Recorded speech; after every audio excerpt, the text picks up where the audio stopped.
I'm Elle, and today you're going to have to indulge me in discussing some stale tea for a very good reason. I'll also warn that we're going to be talking about rape and ableism, so please bear that in mind. For anyone that doesn't know, David Scissorhands used to work with Jeffree Star, and after they stopped working together, David came forward to accuse Jeffree of racism towards Jackie Aina and making false rape allegations towards Nikita Dragun. David's allegations have divided the community. Some people totally believe what David alleged, other people refuse to believe what David said, and everyone else basically wanted concrete receipts either way.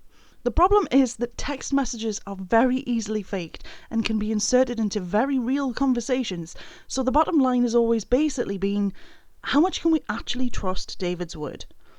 Was he someone that finally pulled together the courage to stand up and call out racism that he'd let slide for too long? Or was he just a jilted ex-employee that wanted to take down Jeffree to try and claw some real fame for himself? Okay, but why is this relevant now, right? Why am I talking about this today?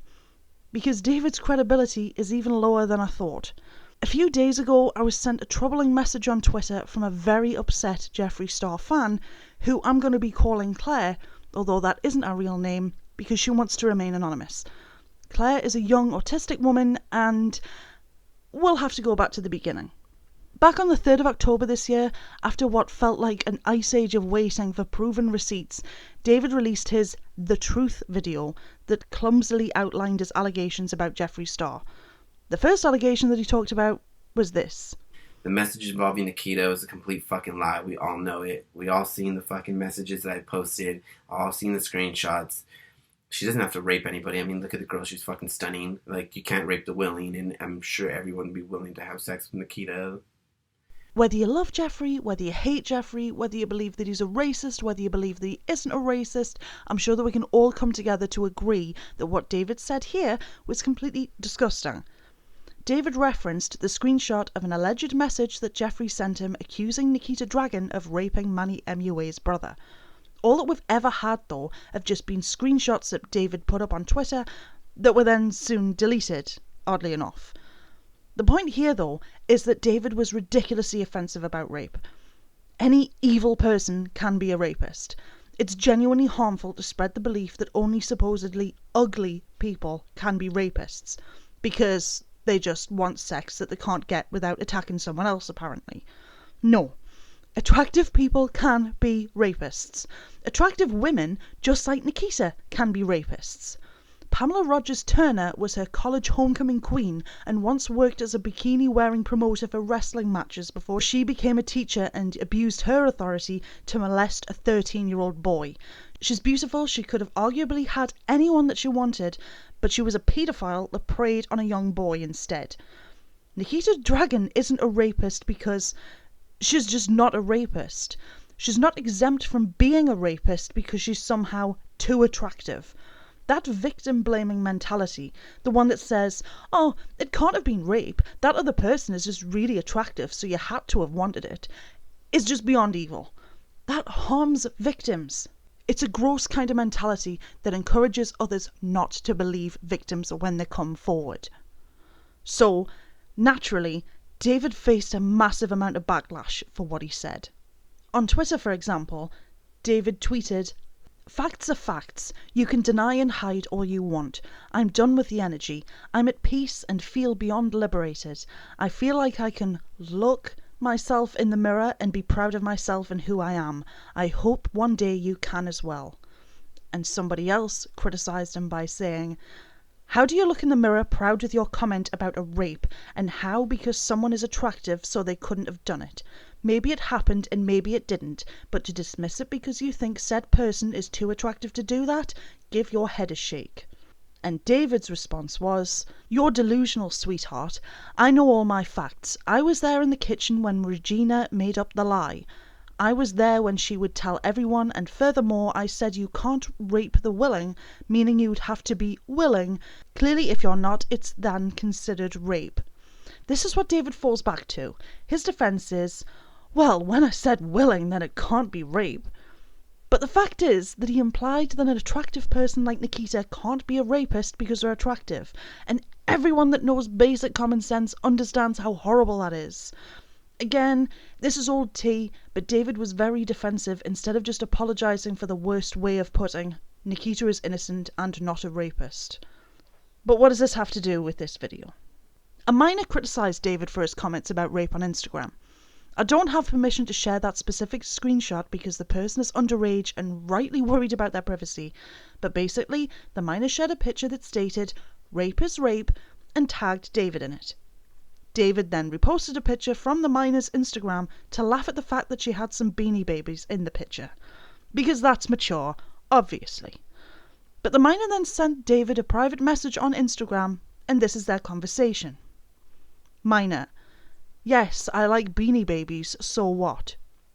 David: "That's called The Willing. Pick up a book and read it, sis, and maybe ask moms and pops for Christmas for some good face wash to help out that forehead, etc. I used to have bad acne when I was a child too. Try Origins." Minor: "I'm not a fan, sis, and those are Beanie Boos. I'm Jewish." David: "Happy holidays, thanks for being a fan." Minor: "I'm not a fan, honey, and you spelled holidays wrong." From the conversation you can see the minor referencing the picture that David reposted and then quickly deleted, and David referencing the minor's criticism of his remarks about rape, and David then decided to attack the minor's appearance. That's bad enough, but Claire, the anonymous person that originally messaged me about this, went to go and defend the minor by reposting the minor's Instagram image and adding, "Hey at David Scissorhands, why did you attack and mock a minor?" David then decided to message Claire. He shared her image. You can kind of make out the Beanie Babies in the background that we've just been talking about, and then said, "Hi, I was sent that image. Maybe you should ask a question before assuming, little miss thing. Jeffree fan, lol. He literally told me that you scared him." Rewind a second. Clara just put up a picture of herself at a meet and greet with Jeffree Star. Her picture and real name was blocked out for privacy reasons. A caption states, "At Jeffree Star, if you ever read this, I want to thank you for one of the best nights of my life. You've helped me through so much, and I can't thank you enough for that. I'm so sorry I couldn't keep holding eye contact with you. I told you I'm autistic, and I was holding everything together to not have a meltdown in front of you. You are an actual star, so carry on shining bright, beautiful. I love you." So, David obviously saw the picture of Claire with Jeffree, and he decided to tell Claire that Jeffree personally told him that Claire scared him, which reads to me and to Claire that Jeffree was scared because she had autism, which is pure, unadulterated ableism. But let's get back to the Instagram messages between Claire and David. Claire responded to David's accusation, "Who, Jeffree? David said, "It's sad how you idolize a racist who can't even support or love his own fans. Sorry, babes, you're better than that." Claire: "Just so you know, I'm a rape survivor and you triggered the fuck out of me." David: "Invest in your future, not your present. XOXO, stay blessed." Claire: "My present is being disabled and mentally ill, and people who mock rape are vile." David: "Yeah, I know, but yet I support him and wait in line to buy his lip gloss, so I don't know, babes, maybe you should love yourself more and not focus on things you can't change or that don't involve you. God bless." Claire: "I want to know who I scared." David: "I hope your rapist rots in hell. Jeffree said you frighten him. I was there, I saw you. Anyhow, good night, sweet dreams." Claire: "Both of them are walking free with no remorse or legal action taken against them." David: "Kill him." Claire: "Where were you?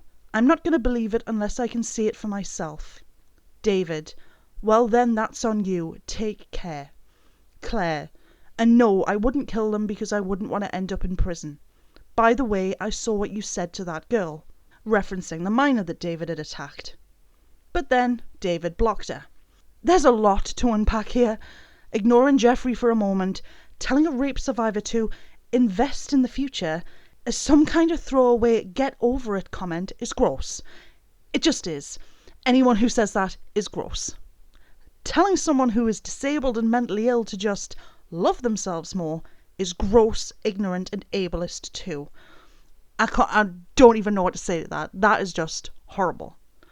While all this is going on though, David commented on Claire's picture with Jeffree. As you can see, A friend of Claire's commented, "I'm so proud of you for overcoming any anxiety you had about meeting Jeffree. You look lovely and I'm glad you had a good time." And underneath, David commented, "He told me you scared him, #facts. I was offended for you, tear." And Claire responded, at David Scissorhands, "Offended for me but didn't stand up." If that had happened, then David clearly should have called Jeffree out there and then to protect her. But okay. So, according to David, Jeffree told him that he was scared of Claire, which would make Jeffree an ableist that laughed at his fans behind their backs. I spoke to Claire at length in private, and she told me about how much his accusation had upset her. The thought that someone that she had admired was frightened of her because of her autism left her almost having a panic attack and a meltdown. That's heartbreaking, and no fan should ever feel like that when it comes to someone that they look up to.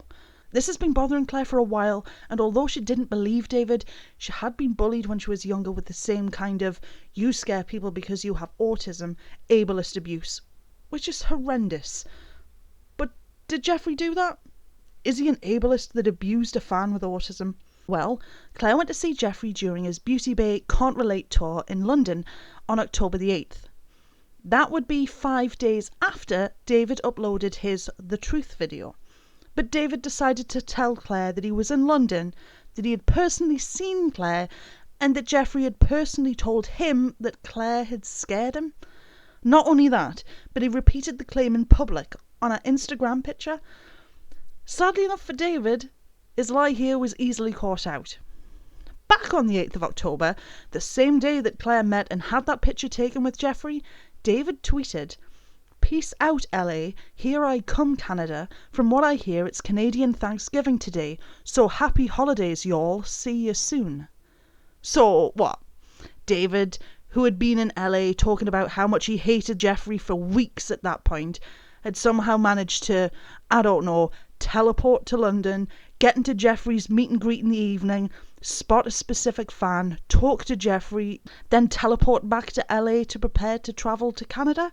I don't think so. I did reach out to both Jeffree and David, but it's both the holiday season and I'm a tiny YouTuber, so not hearing anything back wasn't exactly a surprise. But what strikes me the most here is that David was willing to make up a malicious lie to harm an autistic person just because he was rightly criticised for his ignorant comments about rape. Not just that, but he was happy to spread that lie in public. He deflected reasonable criticism from himself to accuse Jeffree of ableism, despite being ableist himself in private messages. If someone is willing to tell that kind of lie, then it stops being such a stretch that he would also take a couple of minutes to maliciously fake texts about racism and false rape accusations too. Ableism isn't a joke either. It's just as serious as racism. And if David will lie about ableism to attempt to both tarnish Jeffree's reputation and harm a fan of Jeffree's, then it strengthens my personal belief that the alleged texts, including racism, were inserted fakes too. Anyone that weaponizes bigotry is trash, and David tried and failed to weaponize ableism. Obviously, for the purposes of this video, the name Claire is a pseudonym, but it would mean the world to Claire for Jeffree to reassure her that she didn't scare him because she has autism. As I said before, she told me that she's been really badly affected by this, and I would love it if I could pass on Claire's information to a member of Jeffree's team to help her out. The bottom line is, though, that lying about bigotry isn't a joke, and ableism is deadly serious. Not to mention, deliberately trying to upset an autistic person is one of the most vile things that I can think of. David should be absolutely ashamed. As always, like, comment, subscribe, ring the bell, or don't do any of those things because I'm not your mother. And, as we say in The Sims, dag dag.